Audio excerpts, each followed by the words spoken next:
मैं आपका एक इंटरव्यू सुन रहा था, आपने कहा देखिए इंडस्ट्रियलाइजेशन से ज्यादा इंपॉर्टेंट है कि हम अपने लोगों को पूंजी दें और उनको कुछ रोजगार के लिए प्रेरित करें जी।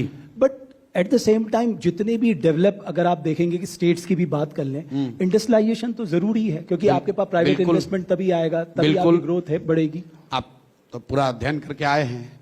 पूरे देश की इकोनॉमी में जो 3 पिलर होते हैं, एग्रीकल्चर, मैन्युफैक्चरिंग और सर्विस सेक्टर। मैन्युफैक्चरिंग का कंट्रीब्यूशन क्या है? जब मोदी जी प्रधानमंत्री बने थे तो 18%। उन्होंने लक्ष्य निर्धारित किया था मेक इन इंडिया से हम इसको 25 कर देंगे, अभी घट के हो गया है 15। एग्रीकल्चर और मैन्युफैक्चरिंग, जिसमें बिग इंडस्ट्री शामिल है, दोनों मिलाकर इंडिया लेवल पर इकोनॉमी में उनका टोटल कंट्रीब्यूशन 30 से 35% रहा है पिछले 30 वर्षों में। पूरी भारत की जो इकोनॉमी है वो 60 से 65% सर्विस सेक्टर पे, कंजम्पशन लेड है। बिहार में भी ये रेप्लिका है, सिर्फ इंडस्ट्री कम है, एग्रीकल्चर थोड़ा ज्यादा है, लेकिन यहां पर भी 60% इकोनॉमी सर्विस सेक्टर है।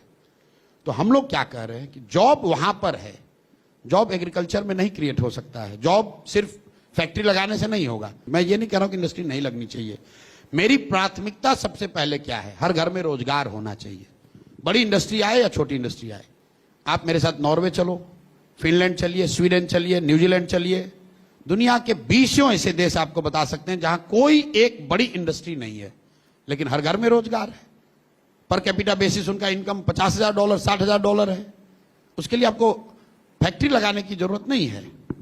सिर्फ बड़ी फैक्ट्रियों से ही इनकम नहीं बढ़ सकता है, फैक्ट्री लगाने से कुछ जॉब बनाए जा सकते हैं। लेकिन 13 करोड़ आबादी वाले राज्य में जहां 60% इकोनॉमी सर्विस सेक्टर है, जब तक उसमें ग्रोथ नहीं आएगा तब तक बिहार की इकोनॉमी बढ़ नहीं सकती है।